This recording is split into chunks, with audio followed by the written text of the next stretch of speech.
Bullying remains a secret shame for many children. It leads to feelings of helplessness and is blamed for some cases of school violence. Many say bullying is a fact of life, but others insist that bullying can be stopped. Seth Conley reports.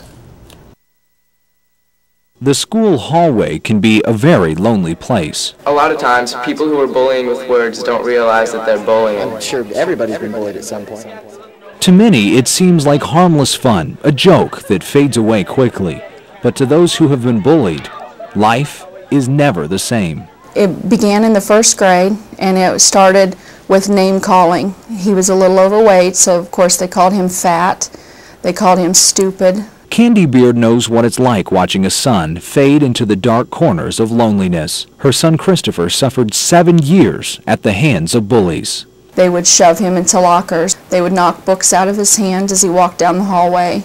They would punch him in the back. Candy finally pulled Christopher from school after years of abuse. She says Christopher is now doing well, but still suffers the scars. Bullying has been blamed for a deadly trend in America. Shooters at Virginia Tech and Columbine High School say their killings were revenge for years of being tormented and bullied. Tippecanoe County Juvenile Judge Loretta says teaching kids how their actions affect others now is one way to discourage violence. It's interesting because the kids that are bullying, they don't think they're bullying.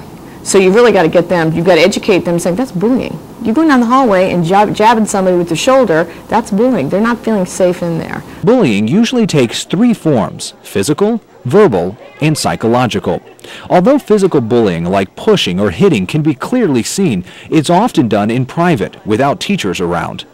Lafayette Jeff High School principal Glade Montgomery says bullying can be very difficult for schools to recognize and even to deal with because often it's not reported. If this is happening, if you're being picked on, if you're being teased, you got to let us know so we can help you. But bullying is not just about kids and teens.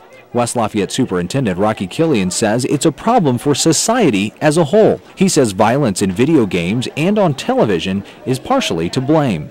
We've got children sitting in front of TVs laughing at the dehumanization, if you will, of human beings. Boys in the 8th grade at his junior high would tell him that everyone hated him and that he needed to do the whole school a favor and just kill himself. Candy says parents need to stay alert for signs that their children are being bullied. Some of those signs include becoming quiet or withdrawn, faking sickness to stay home from school, skipping school, or even changing the way they dress. She says parents need to show children that they are loved, because a parent may be the last hope for a child who feels they have nothing to lose. Praise your kids, find their brightest spots, and make them feel good about themselves.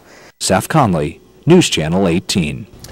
And we have compiled many resources on how to fight and recognize bullying on our website, WLFI.com. Candy Beard also has authored 2 books on the topic of bullying. We have included a link on our website. You can also find bonus footage of our interview with Candy and just click on the bonus footage button on the website